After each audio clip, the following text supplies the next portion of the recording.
It's moral stories. Woohoo!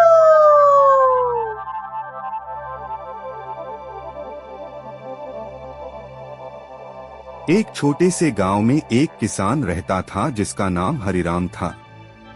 Hariram का गांव के सभी लोगों से रिश्ता खराब था क्योंकि वह बहुत ही कठोर और निर्दयी स्वभाव का था। वह हमेशा अपने खेत में काम करने वाले मजदूरों के साथ बुरा व्यवहार करता और उन्हें उचित वेतन भी नहीं देता था। हरिराम का खेत बहुत बड़ा था और उसमें हर साल अच्छी फसल होती थी, लेकिन उसके मजदूर हमेशा दुखी रहते थे। वह उनकी मेहनत का सम्मान नहीं करता था और उनके साथ कठोरता से पेश आता था। वह सोचता था कि जितना वह अपने मजदूरों से काम करवाएगा उतना ही अधिक लाभ होगा, लेकिन उसकी निर्दयता के कारण मजदूरों के दिल में उसके प्रति कोई सम्मान नहीं था। एक दिन गांव में एक संत आए। संत का नाम बाबा आनंद था। वह बहुत ही ज्ञानी और दयालु व्यक्ति थे। गांव के लोग उनकी बहुत इज्जत करते थे और उनकी बातों को ध्यान से सुनते थे। बाबा आनंद ने गांव के लोगों को प्रेम, दया और न्याय की बातें सिखाईं। जब बाबा आनंद ने हरिराम के बारे में सुना तो उन्होंने उससे मिलने का निश्चय किया। बाबा आनंद हरिराम के खेत पर पहुंचे और उसे समझाने की कोशिश की। उन्होंने हरिराम से कहा, हरिराम, तुम्हें अपने मजदूरों के साथ दया और न्याय से पेश आना चाहिए। याद रखो, जितना तुम अपने मजदूरों को सम्मान दोगे उतनी ही अच्छी तुम्हारी फसल होगी। हरिराम ने बाबा आनंद की बातों को अनसुना कर दिया और उनके साथ भी कठोरता से पेश आया। उसने कहा, बाबा, मुझे अपने काम में किसी की सलाह की जरूरत नहीं है। मैं जानता हूँ कि मुझे क्या करना है। बाबा आनंद ने हरिराम से आखिरी बार कहा, हरिराम, याद रखना, समय बदलते देर नहीं लगती। अगर तुम अपने मजदूरों के साथ ऐसा ही व्यवहार करते रहे तो एक दिन तुम्हें पछताना पड़ेगा।